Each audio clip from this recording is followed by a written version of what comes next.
Olá pessoal, tudo bem com vocês? Hoje nós daremos continuidade ao estudo de ligações químicas, iniciando ligações covalentes.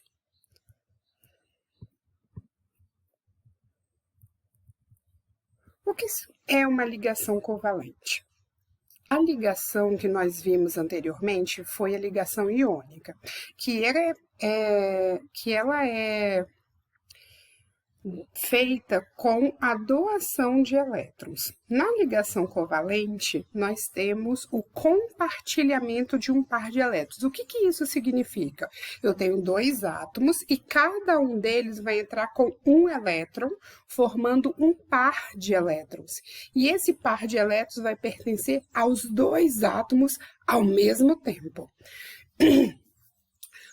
Nós temos ali no slide alguns exemplos. A molécula de H2. Cada átomo de hidrogênio, lembrando que o hidrogênio tem um elétron só na camada de valência, que é o único elétron que ele tem.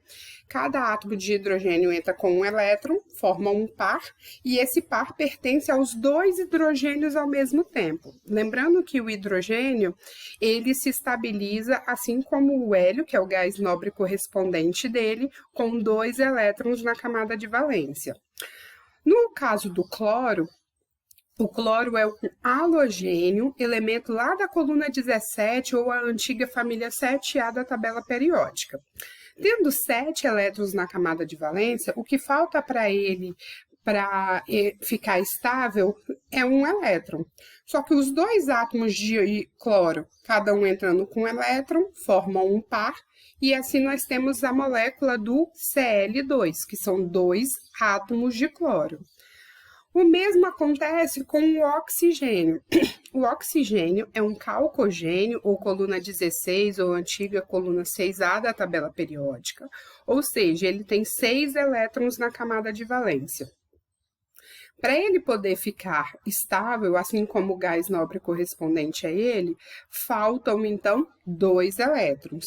E, então, eles vão compartilhar 2 pares de elétrons ao mesmo tempo e formar a molécula do O2.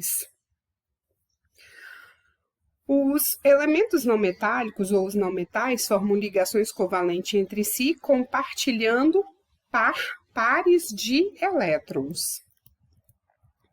Vejamos, então, em quais são os casos que acontece a ligação covalente ou ligação molecular. Eu só queria chamar a atenção, porque eu estou usando muito o termo molécula, né?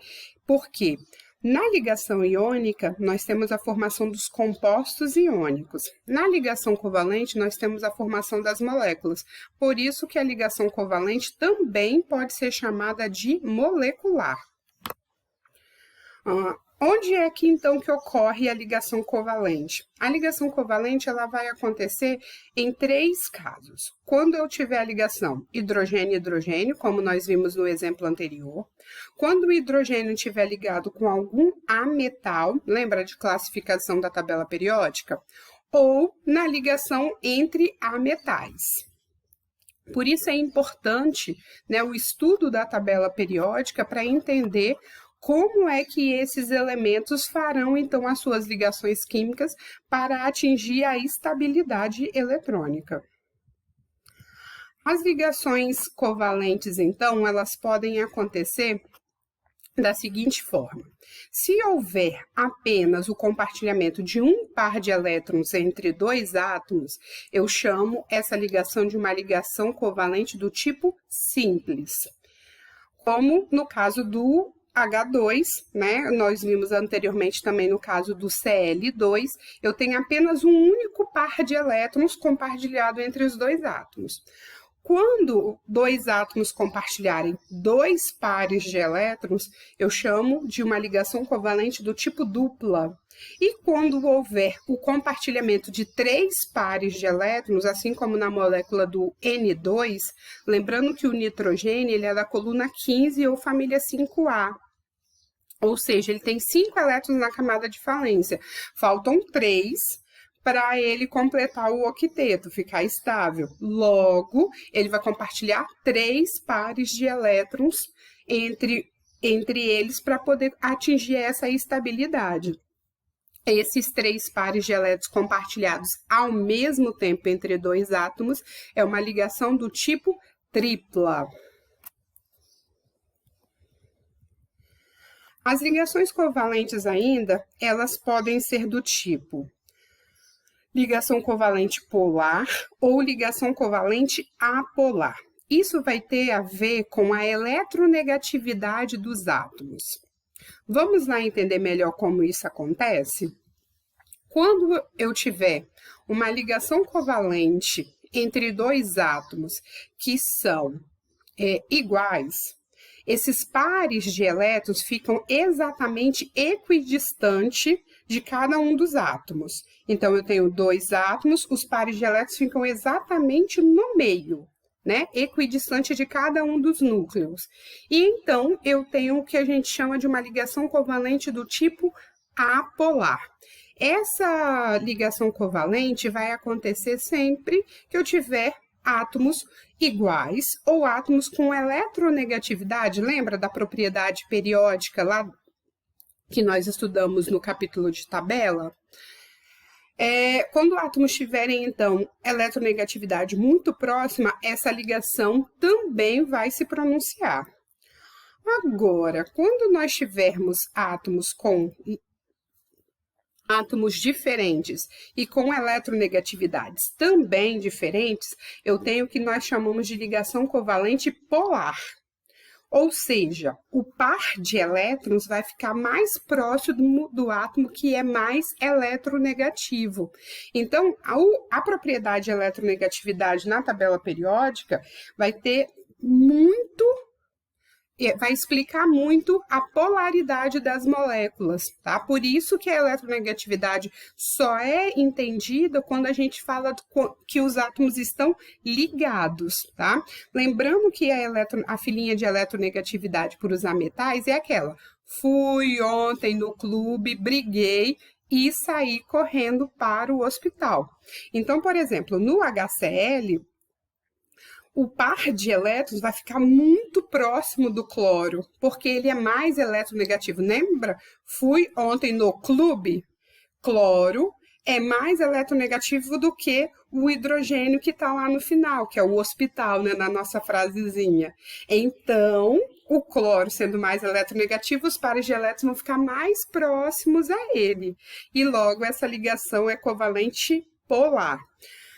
Com essa carga, esses pares de elétrons, vai surgir o que a gente chama de densidade de carga, que é representado ali pelo alfa, tá? Ou em alguns momentos também eu posso representar pelo ρ, aquela letra grega.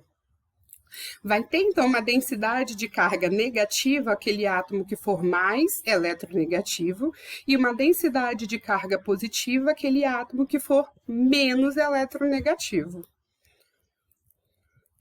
A parte da ligação covalente dativa já está no videozinho lá no Moodle que vocês podem assistir, tá bom?